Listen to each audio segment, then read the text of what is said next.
Bismillahirrahmanirrahim. Assalamualaikum warahmatullahi wabarakatuh.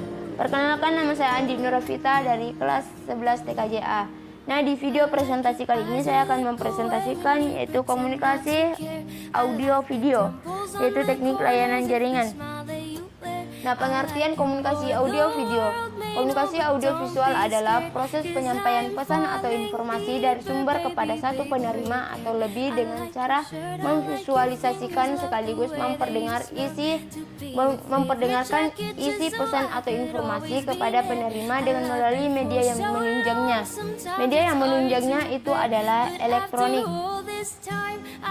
Nah, contoh komunikasi audio visual yaitu yang pertama, film atau gambar hidup merupakan gambar dalam frame di mana frame demi frame diproyeksikan melalui lensa proyektor secara mekanis sehingga pada layar terlihat gambar itu hidup.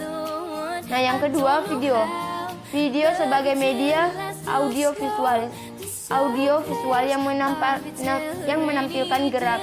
Semakin lama semakin populer dalam masyarakat kita. Pesan yang disajikan dapat bersifat fakta atau kejadian peristiwa, berita maupun fiktif seperti misalnya cerita. Bisa bersifat informatif, edukatif maupun instruksional. Nah, contoh komunikasi audio visual yang ketiga itu televisi. Televisi adalah sistem elektronik yang mengirimkan gambar diam dan gambar hidup bersama suara melalui kabel dan ruang. Televisi yang dimanfaatkan untuk keperluan pendidikan dengan mudah dapat dijangkau melalui siaran dari udara ke udara dan dapat dihubungkan melalui satelit. Nah, ciri-ciri komunikasi audio video yaitu karakteristik atau ciri-ciri utama teknologi media audio visual adalah sebagai berikut. Yang pertama, biasanya bersifat linear. Yang kedua, biasanya menyajikan visual yang dinamis. Ketiga, digunakan dengan cara yang telah ditetapkan sebelumnya oleh perancang atau pembuat. Yang keempat, merupakan representasi fisik dari gagasan real dan gagasan abstrak. Nah, manfaat audio visual dalam perkembangan kognitif anak, media audio visual sangat bermanfaat bagi anak karena dengan media audio visual anak-anak belajar sambil bermain sehingga makna yang terkandung dalam lagu dapat dipahami anak-anak. Peralatan audio visual tidak harus digolongkan sebagai pengalaman belajar yang diperoleh dari penginderaan atau pandang dan didengar, tetapi sebagai alat teknologis yang bisa memperkaya serta memberikan pengalaman konkret kepada siswa.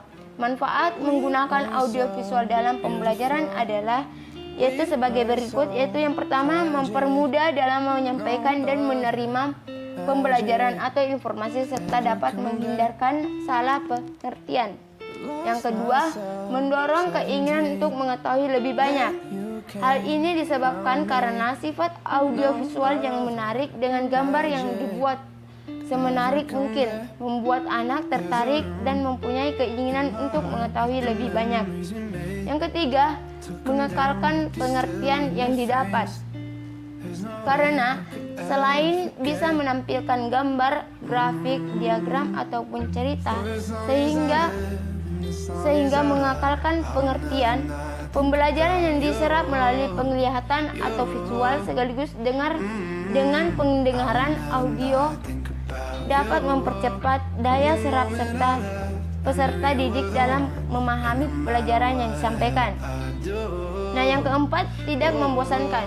Maksudnya ialah karena sifatnya yang variatif, siswa dalam pembelajaran tidak merasa bosan karena sifatnya yang beragam, film 3 dimensi atau 4 dimensi, dokumenter dan lainnya. Hal ini dapat menciptakan sesuatu yang variatif, tidak membosankan para siswa.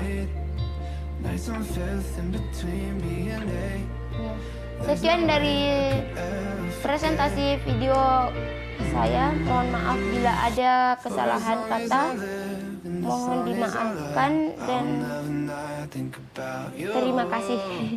You, I will never know.